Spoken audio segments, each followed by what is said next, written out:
Welcome to this week's episode of Kurt's Country. This week, country music and politics collide as the biggest music superstar in all the world got political right after Tuesday night's debate. The Country Music Association Awards also revealed their list of nominees, and one big name did not make the cut, sparking controversy and conversation. And another act who just got nominated for the CMA's Vocal Duo Group of the Year decided that they were going to go on the road and campaign for one of the presidential nominees. All of that and much more coming up on this episode of Kurt's Country, only on NewsNation. Welcome to this week's episode of Kurt's Country. Now, usually I'm on the road with country music artists. Sometimes I'm in Dewey Beach, Delaware with Justin Moore. I'm in Nashville with Scotty McCreery, or I'm at the Ventura County Fair in California with Dustin Lynch. But this week, there's so much news going on in country music that we're here in Washington, D.C. just having a conversation because the intersection of country music and politics has converged. The CMAs announced their nominees for their 56th annual award show going down November 20th in Nashville, and one big name was snubbed, and it's got everybody talking. It sparked a huge conversation that's unfolding before our very eyes. Beyonce and her album, Cowboy Carter, did not get nominated, not for Album of the Year, not for Female Artist of the Year, not for Song of the Year, and it was really surprising. This is someone who made history becoming the first Black female artist to ever go to the top of the country charts with an album. And you would think that having that kind of commercial success would propel someone to that type of award show recognition. And instead, the nominees came out and she was not on that list. And there was immediate outrage across social media, as you would expect. A lot of people were comparing her lack of nominations to another performer, Morgan Wallen, who helped lead the way with 5 or 6 nominations, joined by Post Malone. They had a collaboration that did incredibly well in the charts. And, last year, the conversation was that Morgan Wallen got snubbed. This is the person who's probably had the most commercial success in country music over the last few years, but because of controversies that he's had to weather, he was kind of pushed out of the award show process as kind of, I guess, a punishment or a penance for his past deeds.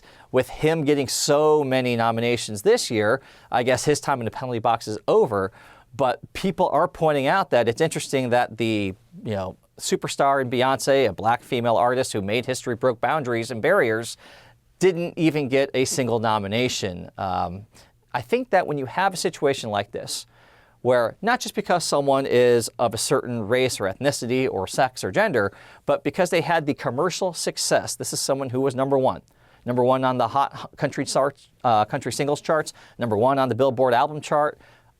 How you don't recognize that commercial success, which is really the fans' voice in all of this, it undermines the integrity of your award show process. And we talked about this recently, actually, with Dustin Lynch, when we talked to him about he had a stretch over a couple of years, songs that were the single most played, songs on the radio, and he didn't get one nomination. And so when we talked to him about that, he made the point that these things are very political, that there's a lot of behind-the-scenes maneuvering that goes into it. The voting process and how it works with the industry and the music labels and the radio and the media all factor into that. And so I think we're seeing some of that come to life right now with Beyonce being snubbed. And certainly it kind of casts a shadow over what would normally be, I think, a very exciting and joyous and celebratory environment. But this is going to be an award show that might be defined by the people who aren't on the stage even more than those who are. There's plenty of crossover. There's plenty of genre-bending collaborations that broke through. Another Black artist, Shabuzi, came out of nowhere and had one of the most played songs in all of music globally with a bar song called Tipsy. And you might know that name, ironically enough, from Cowboy Carter, from Beyonce's album, because she gave him an opportunity to get on that album, do a couple songs with her, and get that exposure that would end up propelling him to the superstardom that he's experiencing right now. He got a nomination for Best Song of the Year. He got a nomination for Best New Male Artist, kind of on the coattails of the platform that Beyonce afforded him. Post Malone, someone who just has loved country music for a long time. I remember a few years ago, he had put out a cover song of Brad Paisley's classic hit, I'm Gonna Miss Her. And it was kind of the first time that people realized, oh, this guy likes country music. That's interesting. And he's flirted with country music here and there over the years, but finally put out, an album, put out a big song called I Had Some Help featuring Morgan Wallen that did incredibly well, went viral, billions of streams, one of the most played songs on the radio this year. That song gets recognized, and it should. And all of this conversation on Beyonce isn't to say that other artists like Jelly Roll, like Lainey Wilson, like Brothers Osborne, who we'll talk about in a minute, that they don't deserve it. They absolutely do.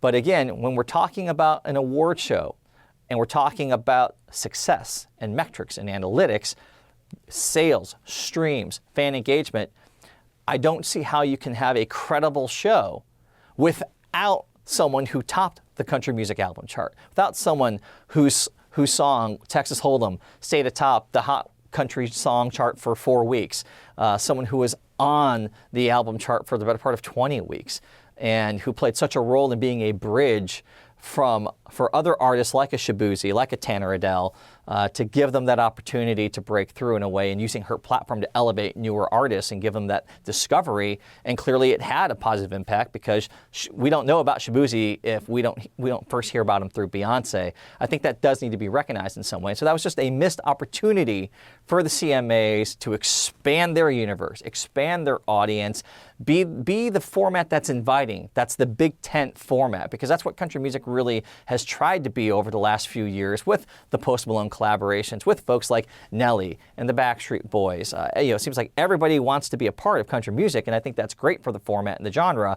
But when you have an opportunity to spotlight that and kind of dispel some of the old myths and stereotypes, and especially when you talk about what's happened over the years with other performers and how when they speak out or when they broaden out, they get some backlash, this was a great opportunity to dispel all of that, and the CMAs missed it. Which brings us to the Brothers Osborne. This is, again, a very celebrated, commercially successful country music duo. They were nominated by the CMAs for Vocal Duo of the Year. They made the announcement that they were going to campaign for Vice President Harris in North Carolina on Thursday and perform at her rally. And when you think about country music and political endorsements, you don't usually associate that with Democrats. We all know what happened with the artists formerly known as the Dixie Chicks when they spoke out against the wars in Iraq and Afghanistan and President George W. Bush, and it pretty much derailed their career, let's be honest. They were never the same again, and they were pretty much blacklisted from country radio. And ever since then, there's been this feeling that if you endorse something that's not Republican or traditional conservative or plays well in the red states and the flyover states, that could be a career killer. Well, here's Brothers Osborne who have decided, as TJ Osborne said, we're just going to shut up and sing. And I think that it is a positive thing when you have artists in this format who are able to express themselves for either side. I mean, we have seen former Florida Georgia Line member Brian Kelly perform at the RNC convention. He's been very supportive of President Donald Trump. Maren Morris, Mickey Guyton performed at the DNC for Kamala Harris. Brothers Osborne doing this, I think, is a good thing.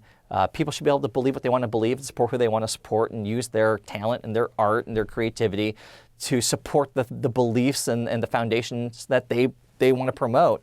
This is a good way to do that, and I hope that there isn't backlash for them. I hope that their fans still remain their fans, that you respect people who want to put themselves out there. I think it's a very brave thing to do. TJ also, who is one of the first openly gay male country music artists that we have seen, taking on that responsibility and continuing to elevate his voice and his brother's voice, who, John Osborne notably struggled with some mental health issues in the last 2 years, and he's been very vocal about that. And all of that aligns, I think, with what they're trying to do. Is it's not as much of a political statement as it is just a broader value statement about the kind of country that they want to live in. So it'll be interesting to see what the fallout, if any, there is for the Brothers Osborne after they perform at this Kamala Harris rally. Hopefully there won't be much of a fallout. Hopefully it'll just lead to a better conversation that is more inclusive for everybody. And then finally, after Tuesday night's debate, we saw the biggest superstar in all of music, who had her country music origins, Taylor Swift, endorse Kamala Harris. It's led to this conversation. How much does celebrity endorsement matter?